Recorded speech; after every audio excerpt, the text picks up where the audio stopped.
Tioga County. I worked for many years in Tioga County and Cornell Cooperative Extension as the family development team leader. And I've been involved with NICEPEP since its beginning, both with NICEPEP and with NPEN, the National Parent Education Network. I give my volunteer time now to focus on the professional development for parenting educators, because what we do is really, really important to families, and it's important that the people who are doing it are well trained and do it well. So that's sort of my passion in life. And Karen, take it over. Hi, I'm Karen Sweeney, and before I introduce myself, I do want to give a shout out to Judy, because she is one of the 3 people that have created the credential. And so she and Wynn Frechette and Judy Nordstrom, who is no longer with us. And I know that this was a monumental undertaking, and they did just a wonderful job. And so the other thing is that Judy is also the credential coordinator. So you will be, when you apply and are looking for an application, you will be talking to Judy Wolf as the coordinator. So again, I'm Karen Sweeney. I am a member of NICEPEP, both the professional development work group and also the parent education work group, and have been part of NICEPEP since the inception in 2006. And I am also a tier 3 parent educator, and very proud of that. I was director of a family resource center in Steuben County for 26 years. And then I have retired from that. And now I am an independent, privately contracted, self-employed parenting educator. And I would not have been doing that work independently if I didn't have this credential, and I didn't go through the work in creating the portfolio. So I have a lot to thank the credential team for creating this, and very excited to be able to share this with others that are interested in getting credentialed. So that's enough about me. Let me tell you a little bit about NICEPEP and what the vision is. Their vision is all children will grow up in nurturing families. The mission for NICEPEP is to enhance parenting skills, knowledge, and behavior through a strong statewide network that promotes and improves parenting education. The conveners, very impressive list of conveners. We've got the New York State Council on Children and Families, New York State Office of Children and Family Services / Children and Family Trust Fund, New York State Office of Mental Health, and Prevent Child Abuse, New York. What we will cover today is to clarify exactly what NICEPEP credential is and what it is not. We'll explain the different levels of certification so that you can figure out what level is right for you. We'll walk you through the step-by-step process of the application. We'll help you understand how the credential can enhance your career path. And for supervisors, this webinar will spell out why you should also apply, and to be looking to hire staff who are credentialed, or helping your current staff obtain the credential. This webinar will help prepare you to apply for the next application deadline, which is July 31st. Karen, I think it's probably been in the process over the last year, but New York State Education Department, SED, has also joined the conveners. Oh, great. Just one Thank more you. on the list. Okay. Yep. Great. You ready for the next slide? Yep. Okay. One of the things before we move forward is that if you have any questions as we go through this, webinar and presentation, please just put your questions into the chat. As we want to make sure that we go through and complete the webinar and all of the information that is important for you to have before you apply for your credential. And if we are not able to answer those questions at the end, then we will personally reach out to you and answer those questions. So what is NICEPEP Parenting Education Credential? So it's a professional recognition framework. It's a system for providing evidence of one's abilities and expertise. It's an objective symbol of confidence in a professional's abilities for employers, colleagues, and the public to see. So as I mentioned earlier, when NICEPEP was founded in 2006, one of the first and primary goals of the conveners was to professionalize the field of parenting education, and creating a certification that would clearly and efficiently establish a person's qualifications to work in the field was a top priority. A professional recognition framework. The credential helps identify the skills, the knowledge, attitudes, and dispositions that are required for the effective practice of parenting education. So let's break this down. So if we're talking about a skill is the ability, for example, an ability to facilitate a group would be a skill. The knowledge would be the understanding of facts, information, and research on all relevant topics. For example, knowing that the protective factors has been shown to increase health and well-being of children and families. And then looking at your attitude, one's belief about people, things, events, places, roles, etc., that can be reflected in one's emotions and behaviors. So for example, believing that identifying parent and child and family strengths is the starting point for work with parents and families. And then dispositions, referring to prevailing tendencies or habits of mind encompassing values, commitments, and professional ethics. For example, being able to keep confidentiality with a client would be a disposition.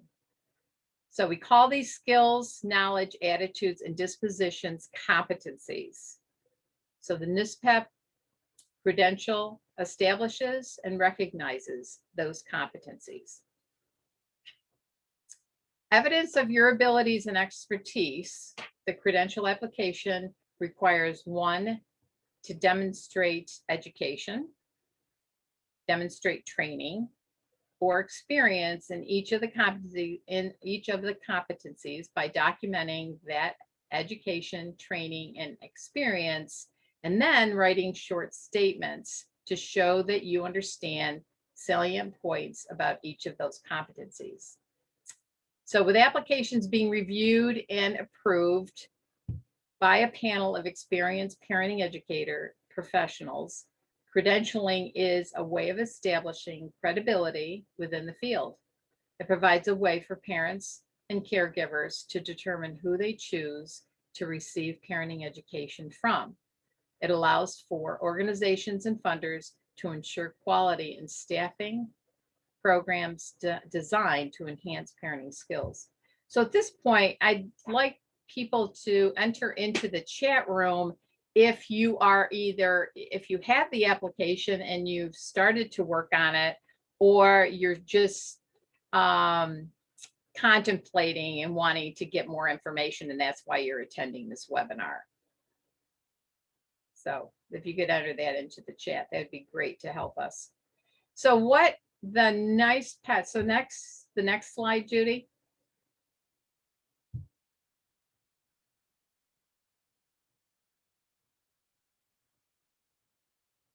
So what the NICEPEP Parenting Educator Credential is not. So it's not a training, it's not a license, and it's not a test. But it is a credential that you take with you. This does not belong to, say you work for a CAP agency. This And they may very well pay for you to get credentialed, which is a wonderful perk. But this credential does not stay with the organization. It goes with you in your professional journey. So when you change jobs and you go on to another job and leave that organization, this credential goes with you. So the next, thanks, Judy. So who should have it? So anyone who touches the lives of those who touch the lives of children. Facilitators of parent groups and parenting classes, parent coaches, family life workers, home visitors, parent advocates, support group facilitators. We try to identify as many professions, because there's many names for how different organizations have named these individuals that have touched the lives of children. So we've tried to be very comprehensive and inclusive. And you may have come with a different name, but just keep in mind, anyone who touches the life of those who touch the life of a child would be considered a parenting educator. So finally, in the third bullet, it's parent educators come from different fields, not just parenting education, family life education, parent coaching, and family life coaching. Many parent educators are in the fields of social work, family science, psychology, marriage, family therapy, the medical profession, and teaching, particularly early childhood education, where teachers often interact with parents.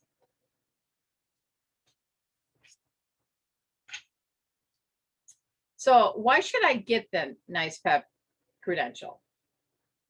Well, first of all, to assess your competency for yourself. I know that I was teaching parenting education for many years, 26 years, 26, now it's 30 plus.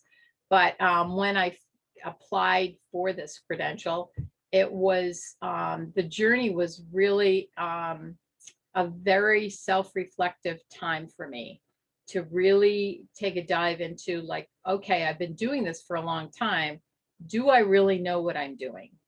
And so it was really a very affirming process for me to show your competency easily and clearly to others, to a point of self-reflection, as I said. And then parenting education is not usually a single field of study. It's embedded in many different fields.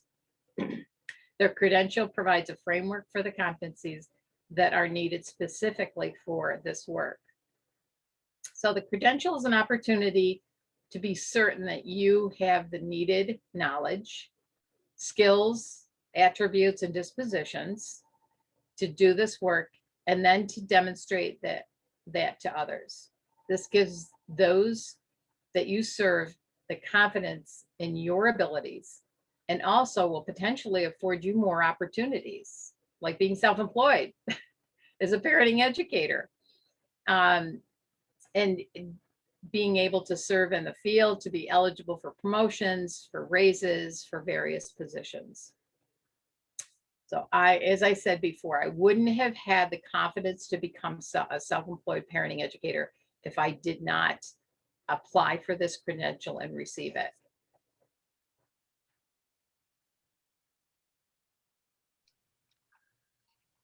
Okay, so. No, I've got one more. Okay, got one more.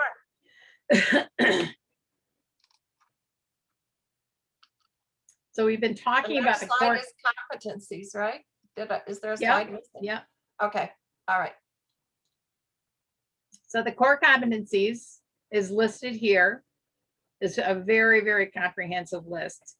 When we talked about early on when this was being developed and taking a look at how broad a scope of knowledge that a parenting educator needed to have, it is, and I believe that those that are in the field totally agree with all of this.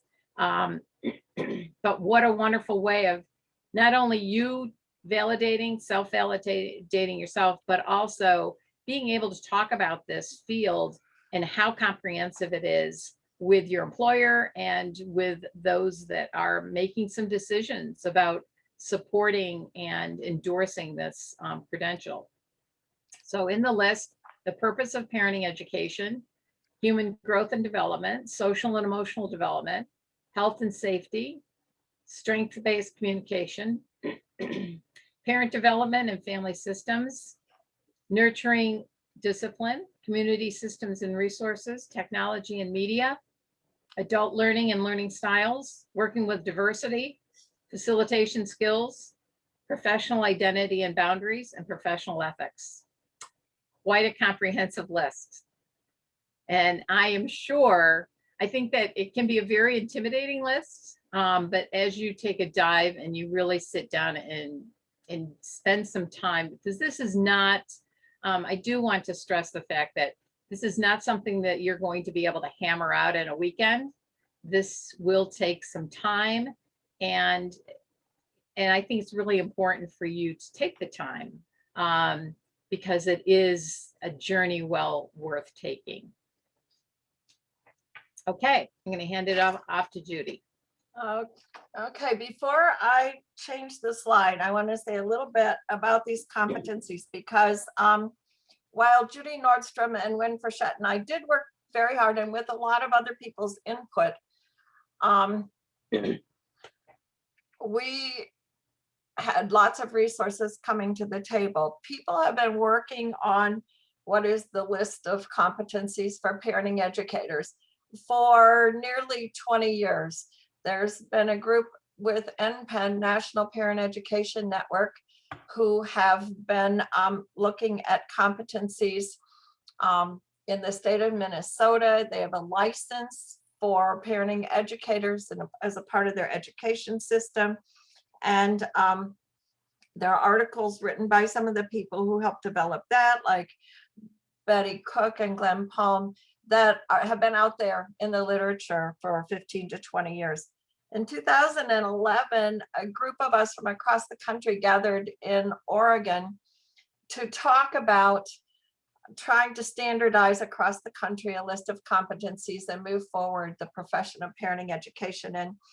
And as we opened that conversation, we were thinking we were going to sort of pare it down and say, what's the basic?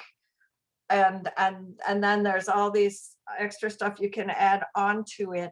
And pretty much after a whole morning's discussion, this group of people from across the country decided that parenting educators, to do their job well, pretty much need to know everything about everything. So it feels overwhelming because it is big. This list, this is our second iteration. There in 2011, we put out the first list. We revised it in 2019. We looked at Texas Association of Parenting Educators list, Louisiana Parent Education Network had a list. North Carolina's Credential and Connecticut's Credential are tied to the National Extension Parenting Education Model. So there are lots of different things out there, but NPEN, if you're not familiar with it, you can find it at npen.org on the web, and they have, within the last couple of years, published a resource that was an effort. They don't say this is the list, they say this is a resource for developing your list, and that categorizes and lists them. And actually NPEN has two lists, one list for professionals and one list for paraprofessionals. So this isn't something we just dreamt up. We had lots of input into it. New York's list looks a little different, but I wasn't born and raised in New York, and it seems to me that pretty much New Yorkers always like to do it their own way. So ours always look a little bit different. To use the list and developing the credential, we established 3 tiers. There's a draft for a 4th tier. It hasn't been implemented.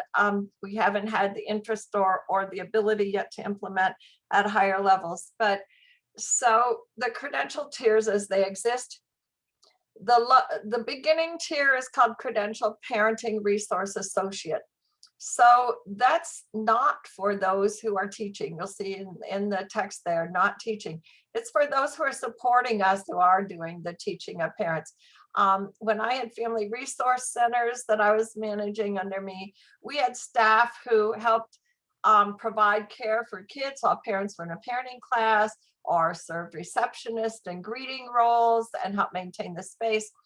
This is for people who are providing the supports around parenting education, who need to understand what parenting ed is and how it serves the families. You want the person who's greeting the family who comes into the waiting room or reception area of an agency to understand what's normal toddler behavior and not scold a mom for not spanking a child who's wanting to climb on the table, those kinds of things. We want our support peoples around us to really understand quality parenting ed and how to invite people into quality parenting ed. So that's what that level was designed for. And their competency list is a little bit different because it doesn't include all the how to teach the classes and that stuff. It really is just, do you understand good quality parenting and how to help parents get engaged into parenting ed. Most of the people who have the credential are credentialed parenting educators at tier 2. So this is that knowledge of the content areas and the practice, how to do it, how to facilitate a group, how to manage positive relationships in home visiting, those kinds of things. We expect a combination of formal training and experience. So not just, I just got my degree and I haven't ever taught a class, but not just, I bought a book at the library and started my neighborhood group and don't have formal training. We want both. It is for those who are providing direct education to parents. And the fee for that is $300. Now that when you get your credential, it's good for 4 years, and then you have to renew after 4 years, and the renewal costs less than this $300. But the fee for that is $300. And then the senior credentialed parenting educator is the next level up. It's for the people who are maybe training parenting educators, who are developing programs, who are in supervisory roles, leadership roles, and the fee for that's also $300. I want to say a little bit about that level. Most people start at credentialed parenting educator, the tier 2.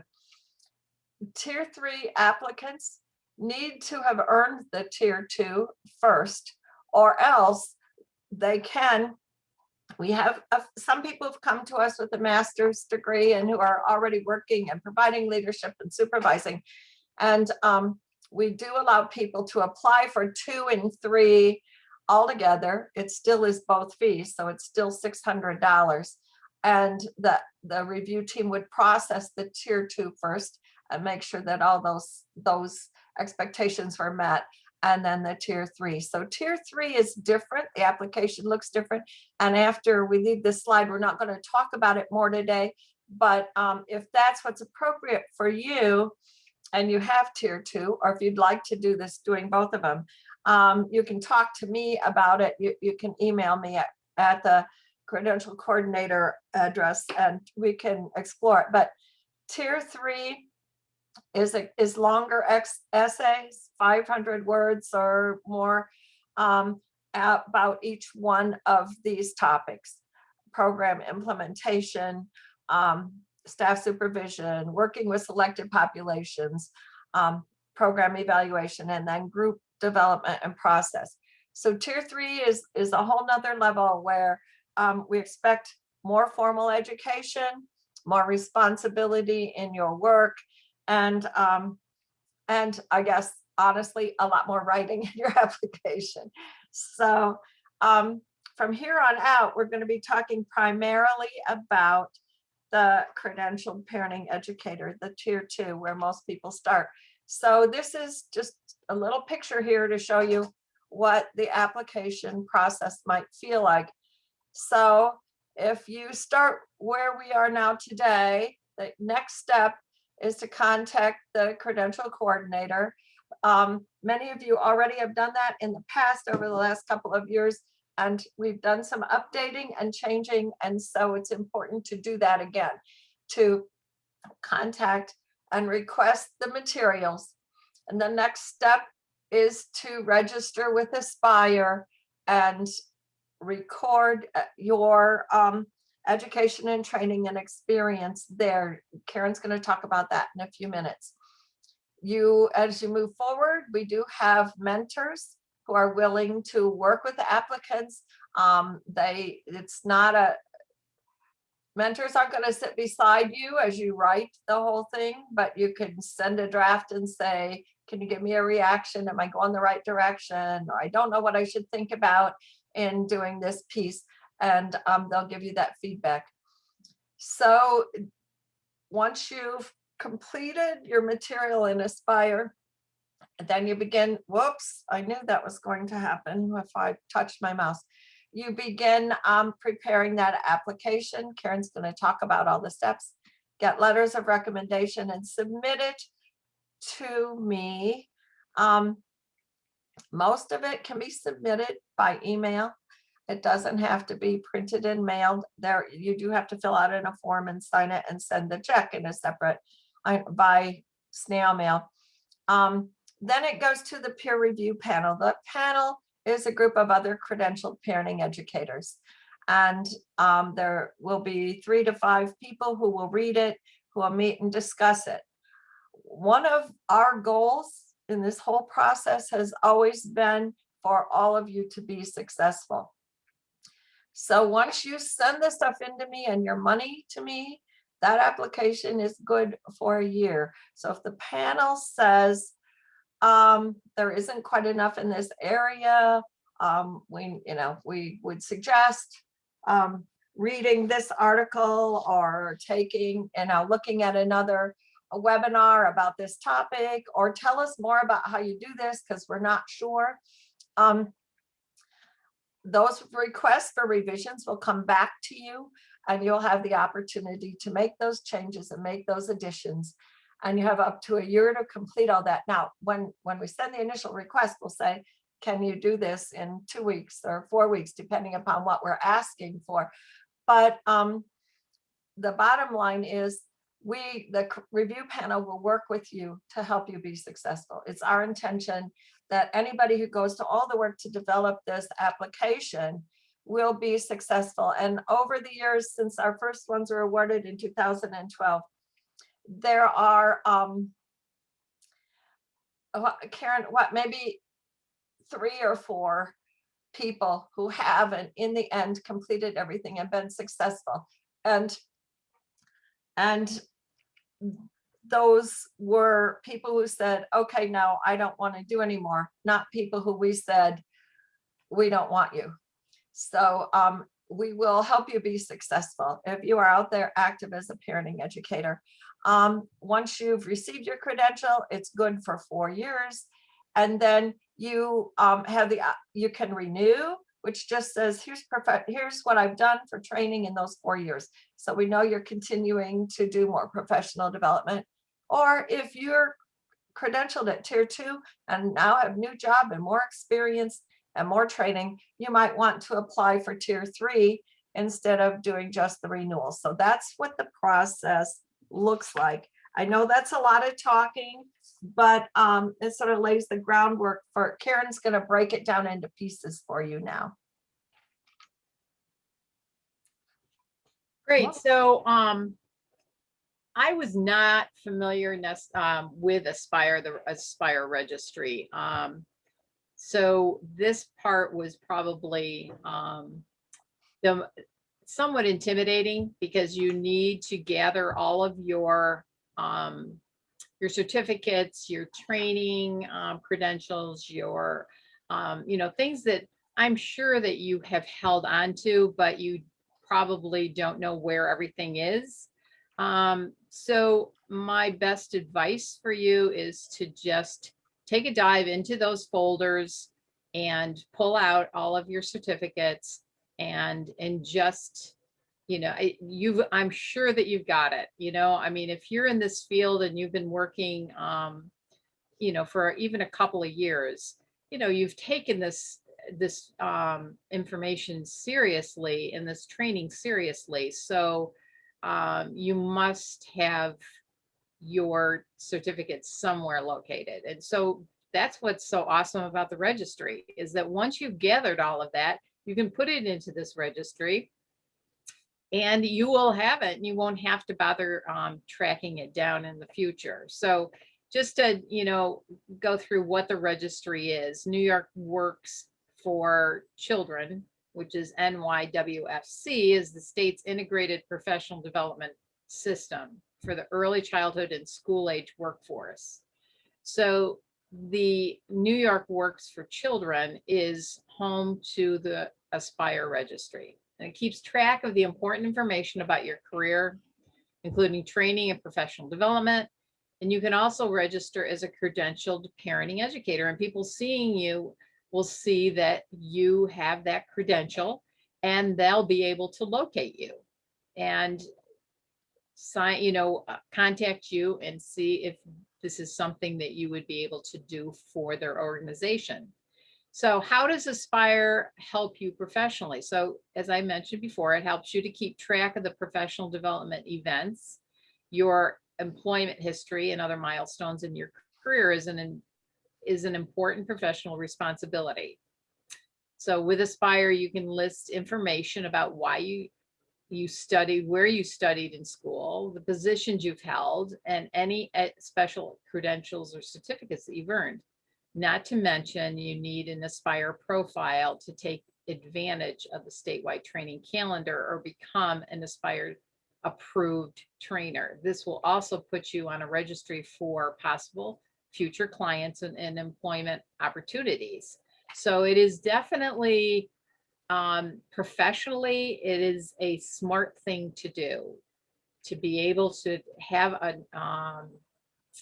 a profile in the Aspire registry is what a lot of employers are going to be looking for.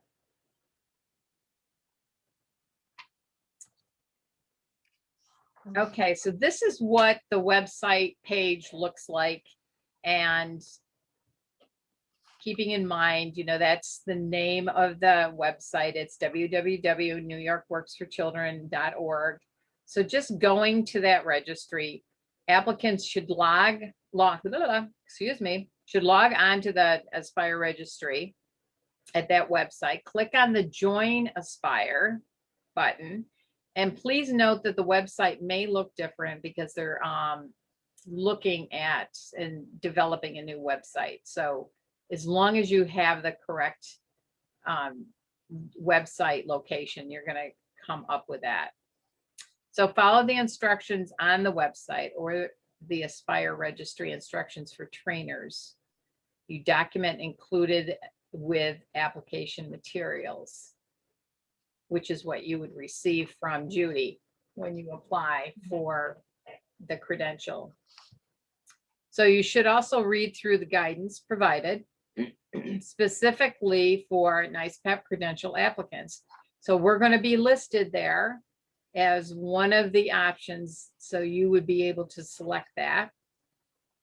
And one of the most important things to remember as you are creating your profile is to choose parent educator. So as your title under position information. So this lets the registry team know that you are a NYSPEP credential applicant, and they will process your documentation accordingly. So again, this may look to be very intimidating. Once you take a dive, I know that when I did the Aspire registry, when I had received my credential, I did not have to do this because we had not teamed with Aspire. But when I recertified, then I did. So having that experience of going in and putting in, having a profile established was at first very intimidating, because it's like, well, at that point, I had already gathered all of my documentation because I had applied for the credential and it was awarded to me. But I needed to have a profile and be in the registry in order to recertify. So If I can do it, anyone can do it. It's very, very simple, looks intimidating, but you'll be able to do it. And we are here, we meaning Judy, myself, and other team members of the parent credential work group are here to help you through this process. So the next, you will go to the next location in the Aspire profile, and now you get to enter your docs, your documentation, and that would be under complete training list and also professional development learning record. And it is very user friendly, so you will be able to enter all of that information in those places. So once you've completed your Aspire registry profile, you will have access under the My Docs tab to enter into those two locations. And you will need both of these documents to complete your credential worksheet. And move on. Yep, you're good. Okay. So the elements of the application. So number one is competency statements and supporting documentation. Number two is the following statements in essay form, which is the professional ethics, competency statement, personal work statement, professional philosophy of parenting education, and your letters of recommendation. So let's take a look at, first of all, the competency worksheet. As you see that, we've tackled the first one as an example. So you've got the purpose of parenting education, and that's parenting educators will, and it's broken down into subcategories, and everything is going to be, you do not have to create this. This will be part of the application. So what you will be doing is that you will be entering into the subcategories, the documentation of where it is that you learned this information. So it could be something that you read, it could be a seminar, it could be a workshop, it could be a course that you took, FDC, it could be anyone that has had any TEPE training, which was Judy Nordstrom's training that I had the privilege of going through. And so there's that's where you would enter in your documentation for that. Just to make this clear to people, the form will come to you with blank spaces. You'll receive this form, and what's there in bold at the top, competency area, the purpose of parenting ed, that'll be on it. And what's in the gray boxes will be there. What's in the white boxes is what you put in. So this is an example of somebody's who, okay, so where did I learn, understand, and advocate the need for parenting education program? I learned it through, these are things that are on this person's Aspire registry, that it shows when they took that class. It's the parent educator experience that would show on their resume. So you will be filling in what's in the white spaces. So the other thing that I'm thinking about, Judy, is that, volunteer experience is valuable and certainly can be part of your putting it, but I'm not sure if there's a place in the Aspire registry for that. When you get the packet, it will give you all the detailed instructions for how to go into Aspire. And then on your application form, it will tell you to send those 2 printouts from Aspire, and then any documentation of other things that don't show in Aspire. So if your resume includes a number of volunteer situations. So like when I started out in parenting education, I was working with parents of infants as a La Leche League leader. I had lots and lots of training and did that for years, but that's a volunteer role. And so would have to send my resume that showed that volunteer experience as a part of the resume. So all you need to do is, and it'll say it on the checklist, from Aspire, this and this, and then any documentation for things that don't show up in Aspire. And again, whenever there's any kind of confusion or question, don't hesitate to reach out for clarification. And know that if we have a question, we'll reach out to you. So don't panic when Yeah. you see an email. Just know I'm saying, hey, I'm looking at this and can you clarify? Yep. Okay. So then down the bottom part is where you put the competency statement. And so there, Karen. Is that Yeah. where you are? Yep, that's where I am. So this is very, very important for you to understand about this competency statement. So above, you've documented, your training and your volunteer work and webinars and seminars and things that informal training that you have received over the years and you've attended over the years.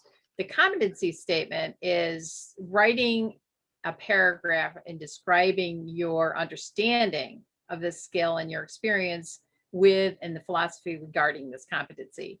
So what I always tell everybody is that we do not know you. We may be very familiar with the training that you receive because we may have received the exact same training. But how is it that you, in this competency statement, you need to tell us how you've taken that training and you've actually been able to teach it. And so it's that translation of the formal training into practice. And we don't know you, so do not hesitate to be very, very detailed and explicit with us. And when I say detailed, I mean, it doesn't need to be pages and pages of information, but try to communicate very clearly to us who you are, how you've taught this, that you've got this skill, you've got this experience, and you understand how to teach it to parents. So, again, write about how your competency applied in your work as a parenting educator. And a professional anecdote, lots of times it's about taking that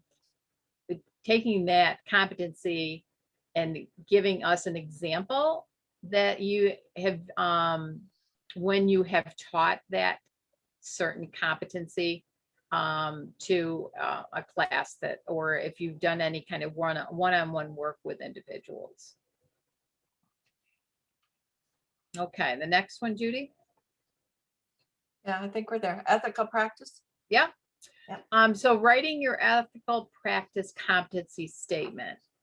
So, it's very, very important as in any field that you're working in, that you have an understanding of what is ethical in your and there's an actual statement that we've created that you will be signing off on. But again, this is an opportunity for you to tell us how this translates into your work. So tell us how you dealt with an ethical dilemma in your work with families. I'm sure you've had many, many opportunities, as I have, with, coming up to that point where you really struggled in trying to figure out, like, okay, how do I handle this? So, looking at what an ethical dilemma is, it's a situation where you have to make a decision when options are difficult and none is obviously correct or best. So you are in a situation and you have to sift through, like, what is the best way, for you to maintain some integrity to your work and maintain a high level of ethics in your response. So the instructions, use one of the case studies, which we will offer you if you're stumped with coming up with a particular dilemma, or actually, a dilemma that you actually have and that you've experienced in your workplace. So describe in a short paragraph how you analyzed the situation, how you made the decision, and how you took action in response to the dilemma. So now we're moving on to the professional work statement, and that's about what brought you to this field. Something happened in your life that has, brought you to this field. It may be your own, child rearing experience. I know for myself, it was having two children and myself. I took a parenting class, and that's what really piqued my interest in this field, and saying, if I'm interested in parenting education and getting more information about the most important job I'll ever do in my entire life, is that I think that maybe I have something to bring to the table. So that's really what initiated and started it off for me. And then what is the focus of your work with parents and families? So giving us an idea just, of who you are and what brought you to this field. So now writing your professional philosophy of parenting education statement. So what we want you to write about is your values and your beliefs and what informs your commitment to parents and children. So again, we really want to know who you are and in what you believe.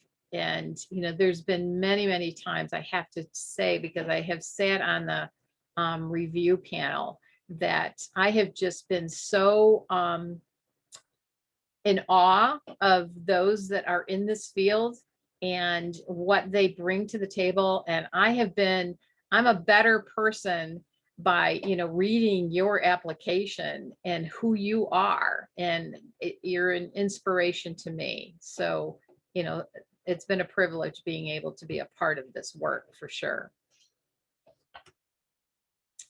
And then the letters of recommendation, how do others see you? So what we want you to do is to write a letter, not you write a letter, but ask for letters of recommendation from a supervisor, parents with whom you've worked with, if that's appropriate for the work that you're doing and you're not breaching confidentiality. I know, recently we had someone working with the Department of Social Services, and that was not at all appropriate for her to ask a parent. And so what we asked her to do is to, do the other letters of recommendation as well as a colleague from the same agency or a colleague from a community partner.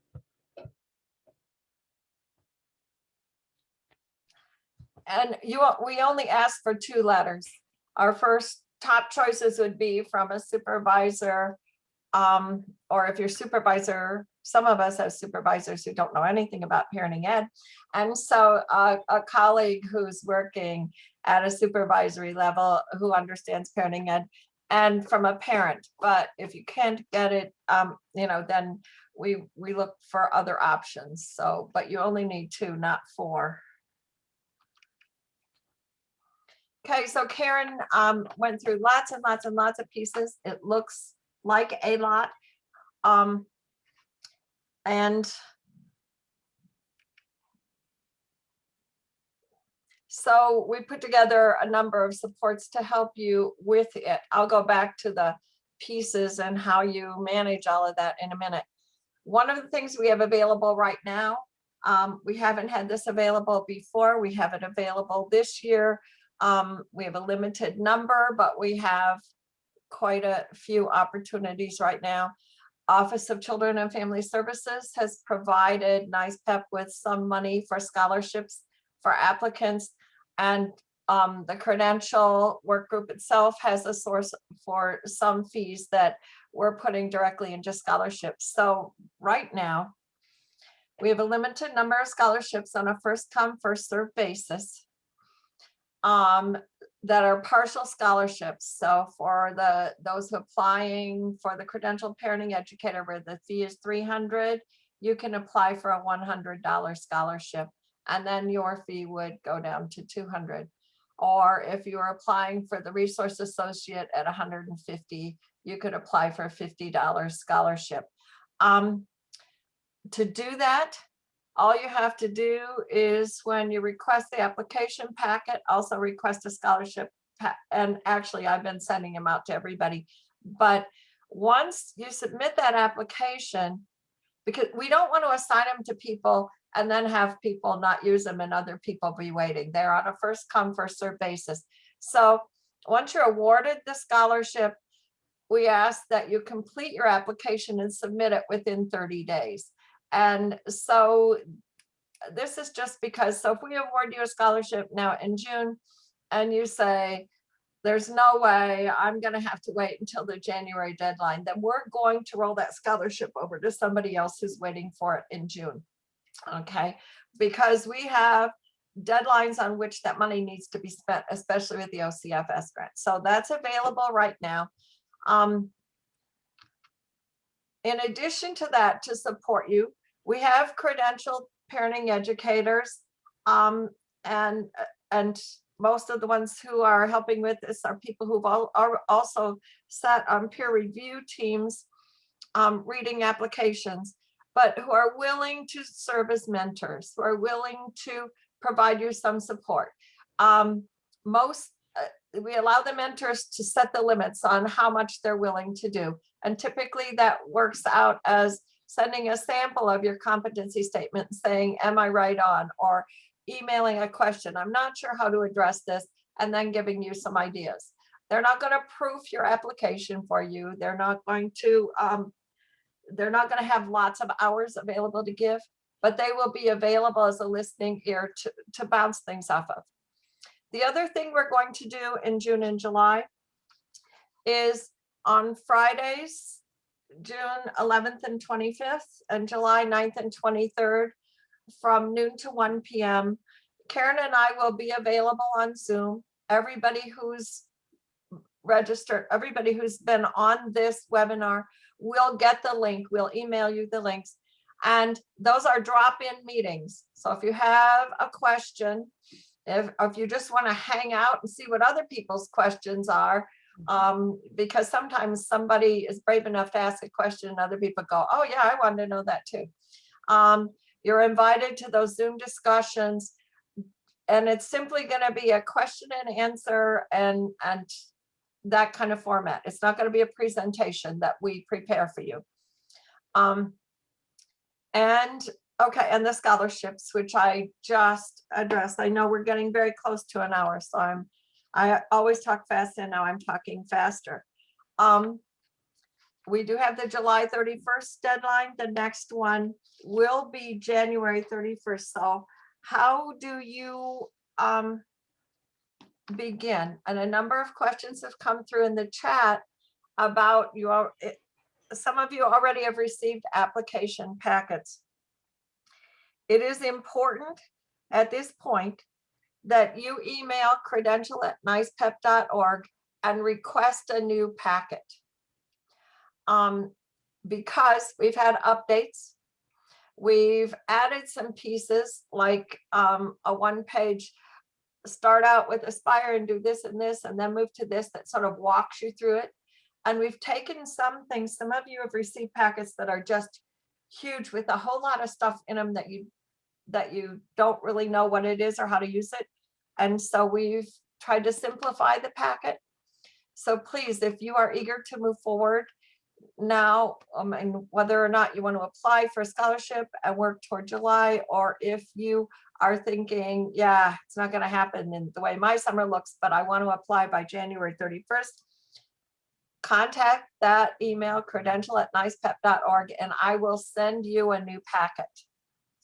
Also, if you're not available for those Friday noon discussions, you can contact me at credential@nicepep.org at any time and ask a question, and I'll respond to it or share it, send it to Karen or Meg or somebody else on the team and have somebody get back to you, or schedule a one-on-one Zoom discussion or phone if you prefer phone. But I've had, over the last few months, I've had a lot of times where I send somebody a Zoom link, we got on for 15 or 20 minutes, and it was like, oh, thank you. Now I know what to do, and it eased people's minds. So if anything looks overwhelming or is confusing, feel free to ask. And I know right now we are at an hour.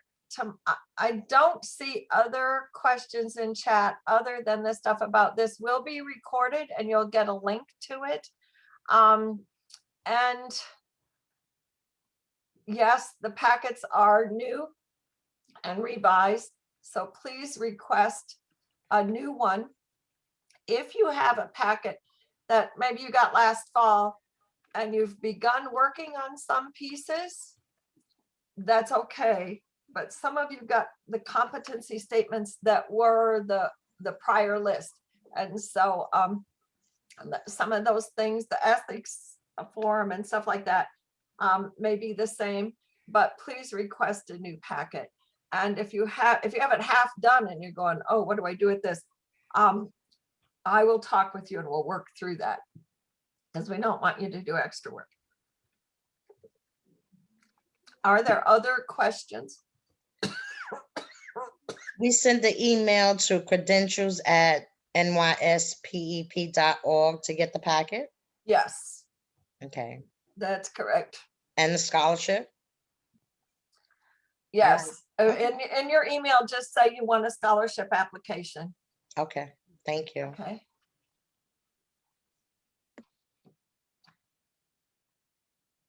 So if you have additional questions, you can send them to that credential at nyspep.org.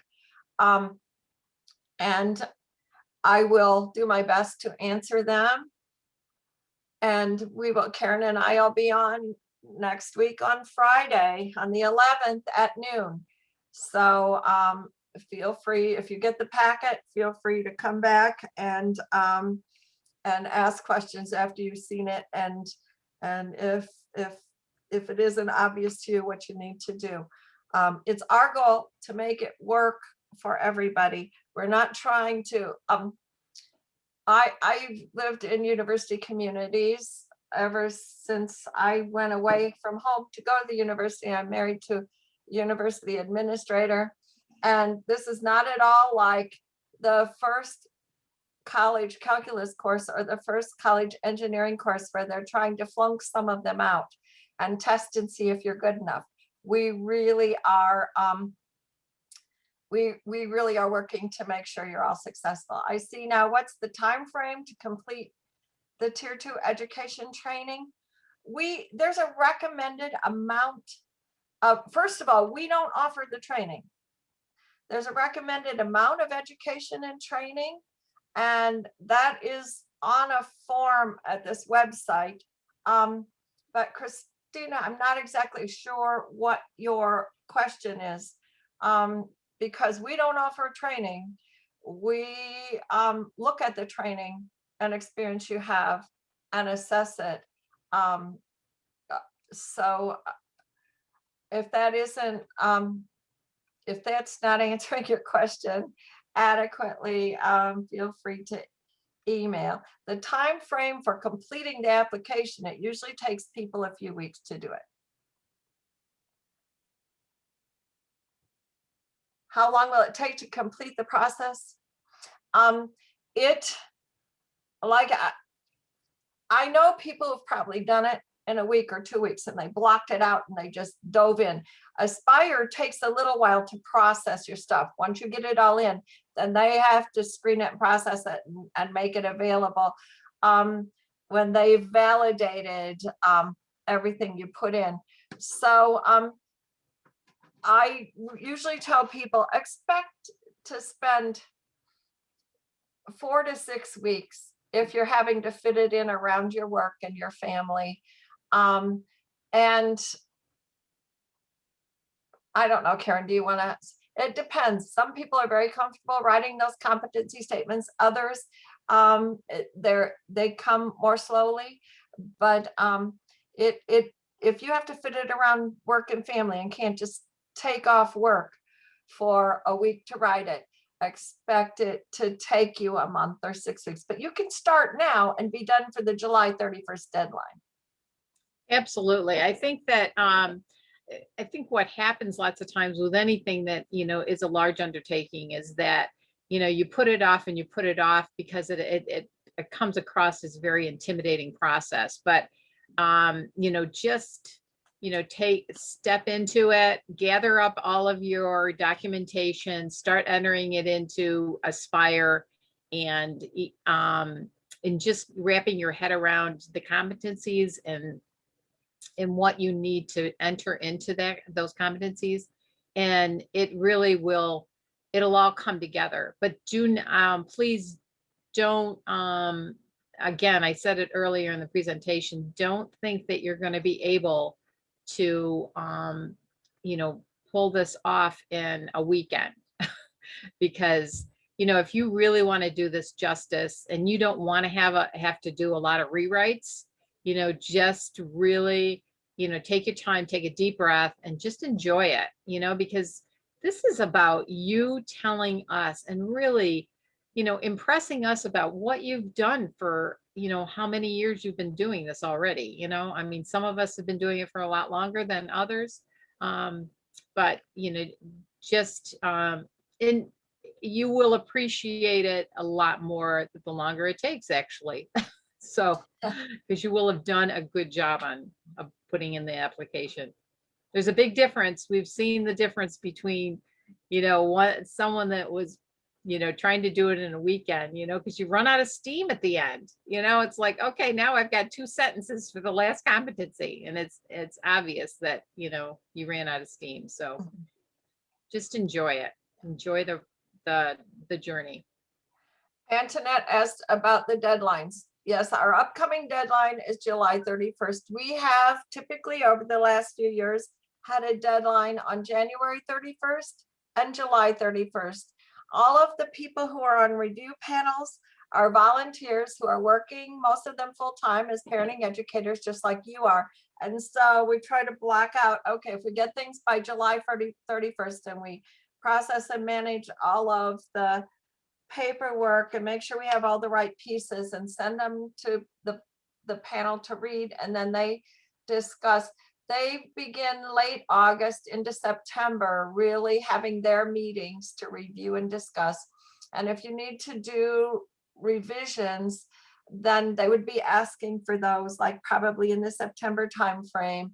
And I shouldn't say revisions. Usually it's additions. Tell us more about. That's typically what you'll get back. We'd like to hear more about this or this. Or we're confused by what you said here. Can you explain it?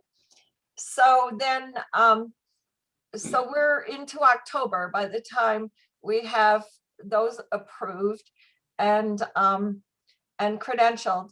And then we're beginning this, couple of months of supporting the next people who are going to be coming in the end of January. So we did have a deadline in March because we had a big summit and sort of an influx of interest in February.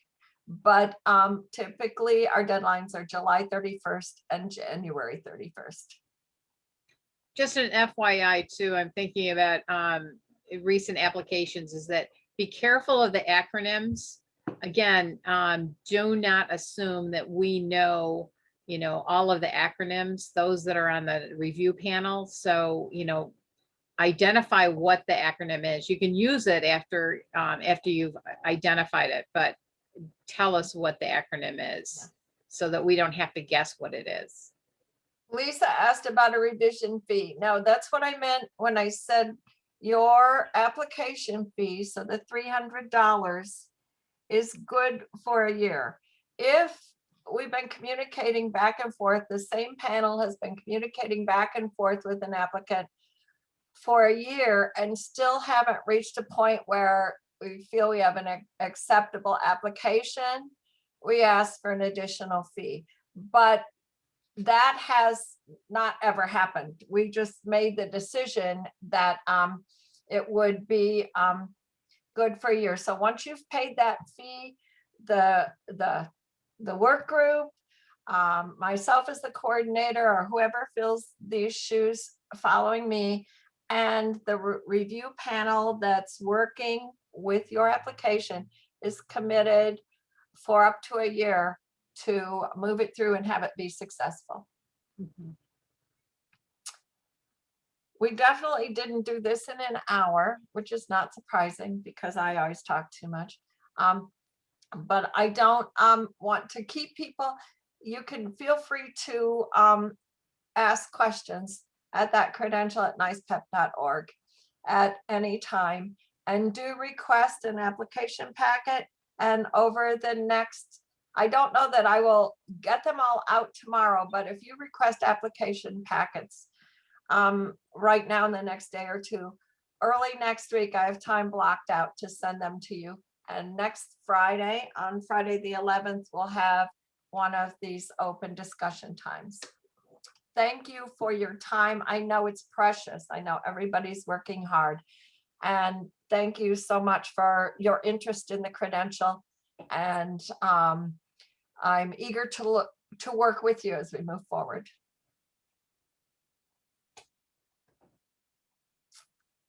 Tamaya, I think we